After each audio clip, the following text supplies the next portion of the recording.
அஸ்ஸலாமு அலைக்கும் வரஹ்மத்துல்லாஹி தஆலா பரகாத்து. கண்ணியத்திற்குரியவர்களே, எல்லாம் நல்லா இருக்கீங்களா? பறவைகளிலே ஒரு வித்தியாசமான பறவை ஒன்று இருக்கிறது என்றால் அது வவ்வால் மட்டும்தான். எந்த பறவையும் இதை சேர்த்து கொள்ளாது. மற்ற பறவையை போன்று அது நிற்கவும் முடியாது, விலங்குகளை போன்று உட்காரவும் முடியாது.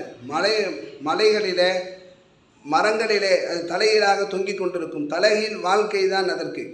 குட்டி போட்டு பால் கொடுக்கக்கூடிய ஒரே பறவை அது வவ்வால் மட்டும்தான். இது எப்படி படைக்கப்பட்டது என்றால், ஹஜ்ரத் ஈசா அலைஹிஸ்ஸலாம் அவர்கள் மக்களிடத்தில் இஸ்லாத்தை சொல்லும்போது, நீங்கள் உண்மையான நபி என்றால் அதற்குண்டான அத்தாட்சியை காட்டுங்கள் என்று கேட்டார்கள். அந்த நேரத்தில் ஈசா அலைஹிஸ்ஸலாம் அவர்கள் இன்னி அஹ்லுகு லக்கும் மினத்தீனி க ஹையத்தி தைரி ஃபன்ஃபுகு ஃபீஹி ஃபயகூனு தைரம் பிஇذنில்லாஹ். களிமண்ணிலே பறவை போன்று ஒன்றை செய்து அதற்கு இறைவனுடைய அனுமதியின் பேரிலே உயிர் கொடுத்து காட்டுகிறேன் என்று ஹஜ்ரத் ஈசா அலைஹிஸ்ஸலாம் அவர்கள் ஒரு பறவையை படைத்தார்கள். அந்த பறவை தான் வவ்வால் என்பது. அது கண் இருந்தாலும் கண்ணை பயன்படுத்தாது. ஒரு விதமான ஒளி அதிர்வலைகளை வெளியாக்கும். அதன் மூலமாக மணிக்கு 100 கிலோமீட்டர் வேகத்திலே பறந்தாலும் கூட எதிலும் மோதி விடாமல் மிக சர்வசாதாரணமாக பறக்கக்கூடியதாக, அதுவும் இரவிலே தான் அது இரையை தேடக்கூடியதாக இருக்கிறது.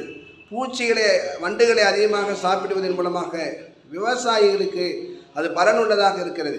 300 வகையான பழங்கள் மரகத சேர்க்கை ஏற்படுவதற்கு இந்த வவ்வால் மிக முக்கிய காரணமாக இருக்கிறது. இந்த வவ்வாலை வைத்துத்தான் ரேடாரையை கண்டுபிடித்தார்கள் என்பதாக நாம் பார்க்க முடிகிறது.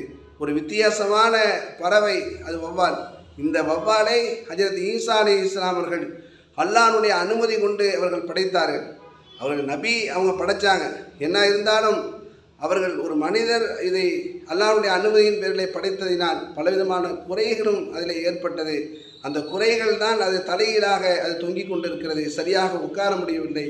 அதனுடைய படைப்பிலே பல வித்தியாசங்கள் ஏற்பட்டிருக்கிறது. அஸ்ஸலாமு அலைக்கும்.